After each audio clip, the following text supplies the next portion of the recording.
4 years ago, when Brown's course catalog arrived in the mail, I imagined that I was standing at the foot of a very long and grand hallway. In front of me were far more doors than I could count. Some were engraved with words in languages I didn't understand. Others combined disciplines I had no idea could intersect. I had no clue where to begin. In my mind, to walk through one door would be to leave all the others behind. I soon learned that picking my first 4 classes was not, in fact, the biggest decision I would have to make as an undergraduate. There were still many big doors to contend with. I learned that the thing people really like to know after you've told them what you want to study is what you want to do with it. And so, like many students before me, I picked a responsible-sounding answer. I was pre-med.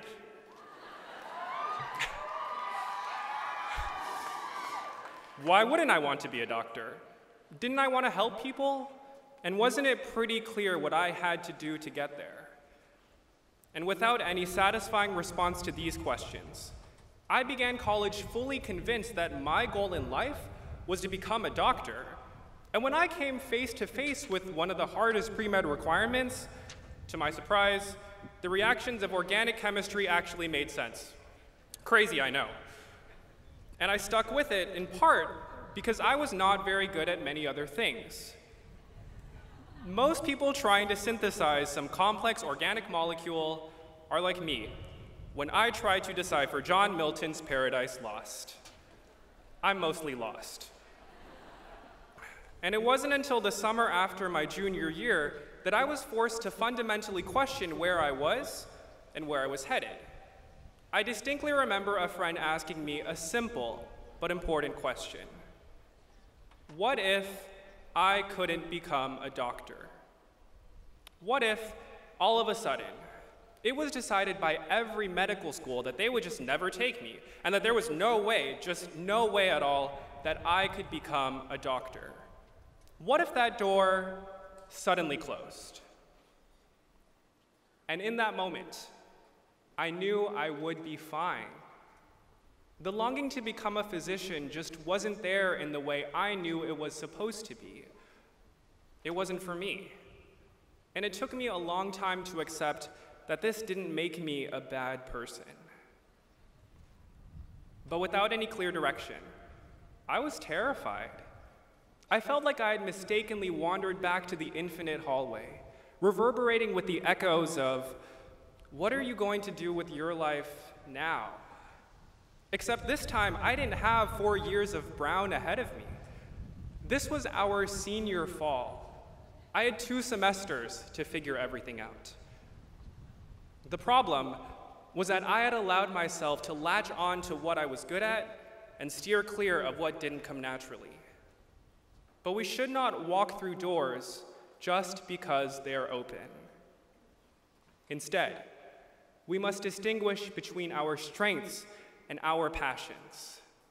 Class of 2013, you are extravagantly talented, but what keeps you going and what keeps you up at night?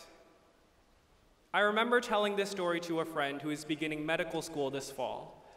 She told me that if the door closed on her, she would fight it. She would fight to keep that door open because she knows that this is what she was meant to do. And some of us are lucky enough to naturally excel at the things we love, but sometimes we have to pursue what scares us. I remember taking the introductory statistics course for students who want to concentrate in applied math.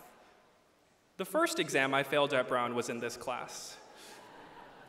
And even though the subject fascinated me, failing made me think that I would never be good enough to legitimately take that interest any further. But we have now come to a point where we cannot let our setbacks determine our fate. John Milton, in, yes, Paradise Lost, wrote the following of Adam and Eve. They trespass, authors to themselves in all, both what they judge and what they choose. authors to themselves.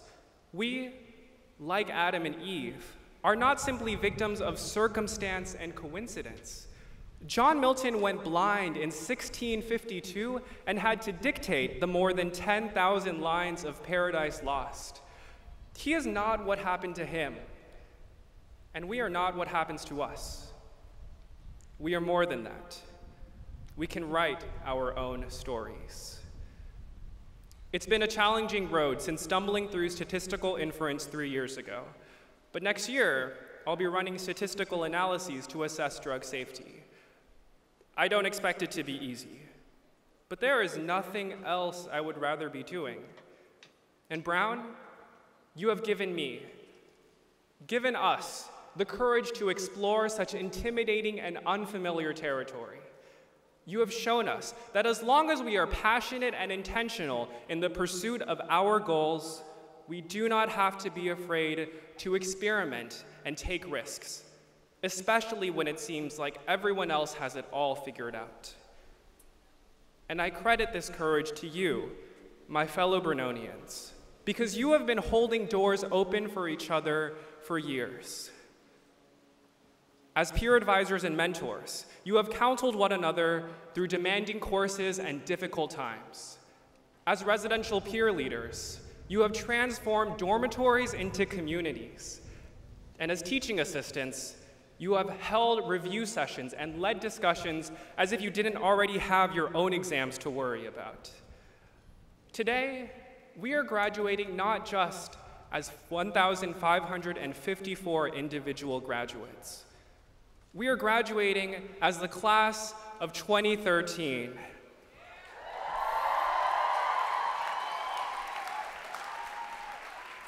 We're graduating, walking as one through the Van Wickle gates on the shoulders of those who have opened doors for us along the way. In return, the least we can do is continue this tradition of loving and supporting our neighbors, no matter where we go. And the thing is that some of us know exactly where they want to be for the next 5, 10, or 15 years. For the rest of us, that trajectory is considerably less certain, but we too must leave. But the search for something worth fighting for does not end here. As we head forth, we will encounter what would have terrified my first-year self. We will find ourselves faced with a seemingly infinite number of doors. Some will be ornately decorated and lined with great salaries and generous 401ks. Others will be run down and wearing at the hinges.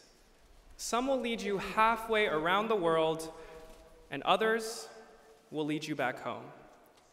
And some of us, inevitably, will build our own doors. So as we reach for the handle and embark upon the rest of our lives, remember this: do not walk through a door just because it is open. Find the door you refuse to let close. And that, I promise you, is the right one.